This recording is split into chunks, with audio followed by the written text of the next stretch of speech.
Hi, I'm Alana and welcome back to YogaYin. Namaste. I put together a sequence today for the knees. We've been working through body parts, the legs, the shoulders, and now we're going to work with the knees. I have a friend of a friend who has a very common problem. That is, he suffers from a lot of pain from his IT band. That is the band that stretches right down from your glutes and the outside of your thigh, right down to your knees. And it's really common in soccer players and runners and athletes and cyclists. There's a misconception about the IT band, and that is that if you stretch the glutes and the upper thigh, you're actually going to help with the knees. But that's not strictly true. So I'm going to show you some postures today which can just help you with your knees, just to reduce your pain and get on with living your life and doing your sport. So I hope you enjoy it. Namaste. Alright, so first of all I want you to come onto your mat. I'm going to wear shorts today so you can see my knees and you can see what I'm doing. I'm going to come into a Tadasana spine or mountain pose, which is our typical yoga stance. And then I want you to just drop your weight through your feet so you're grounding down, lift up your toes, spread them, feel the muscles in the legs engaged. And then drop the toes back down.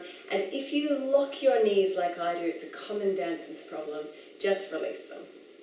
Tuck your tailbone under, roll your shoulders back and down, standing nice and tall. And the first pose that we're going to come into is Uttanasana, or forward bend. We're going to come into a variation. Now this is really good because it stretches the hamstring where it meets the IT band. So I'm going to show you that from the side.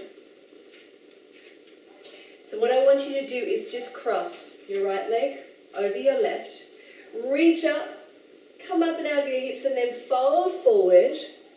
And either just come to here and tuck your chin in, if that's enough for you. Soften the knees and bring your weight forward over the toes, or release all the way down.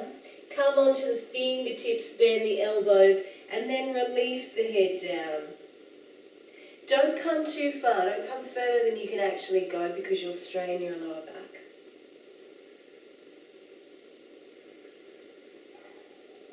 Use your exhalation to soften.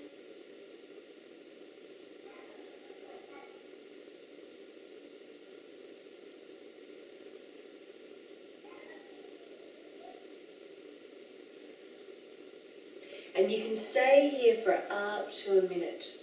And when you're ready to release it, I want you to just look up and then come back up, leading with the heart all the way back to standing, and we'll swap over to the other side. Okay, so coming onto that other side now, crossing the left leg over the right, raising the arms, standing up nice and straight and tall, and then folding forward either to halfway, tucking in the chin and holding it here, or coming all the way down to the mat, and again releasing the head here, holding it for a few deep breaths.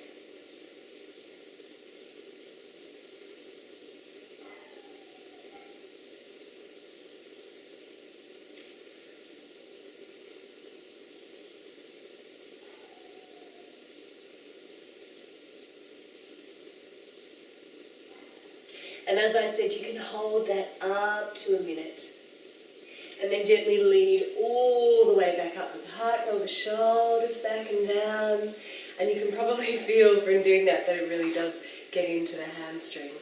The next pose we're going to come into is a low lunge. So I want you to come down onto your knees on your mat.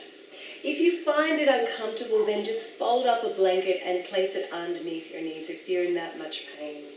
Otherwise, just step your right foot forward. Now we use this pose, lunges, a lot for our hips, but actually the focus on this one is on your knees. So I want you to keep your weight back over that left knee and just focus on balancing here. And what we're going to do is just place the right hand on the right thigh, raise the left arm, and just take it up and over the head, stretching out the side of the body. And this actually works into the top of the IT band. It's a really hard to reach area. So just focus on your breath.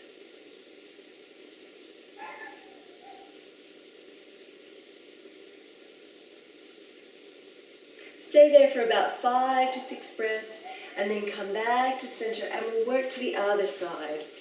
So swapping over now. And again, just making sure you're comfortable on that knee and placing a blanket if you're not. Keep your knee over your ankle, keep your hips back over your knee. Inhale now, and just resting that left hand on the thigh, opening out the side of the body.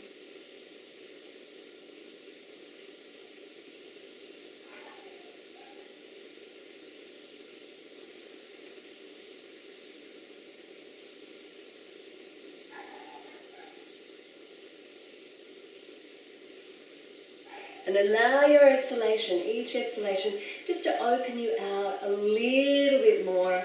And then when you're finished, just come back to kneeling.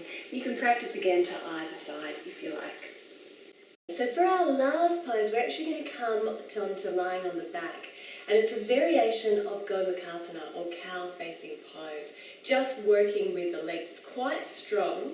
So really just take it easy with this one.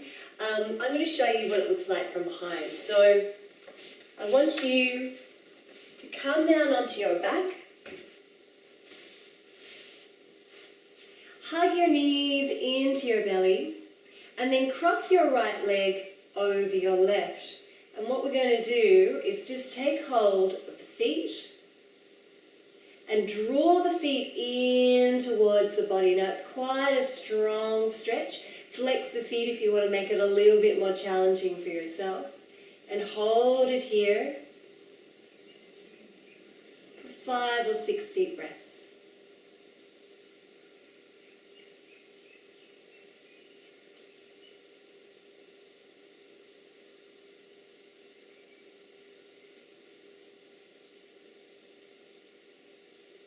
And what that's going to do, just release it when you're ready, is stretch right into the gluteus maximus and right into the buttocks, to that hard to really stretch area. When you're ready, take a breath, relax, and then cross your left leg over your right. Take hold of your feet once more, and we'll go again. 5 or 6 deep breaths.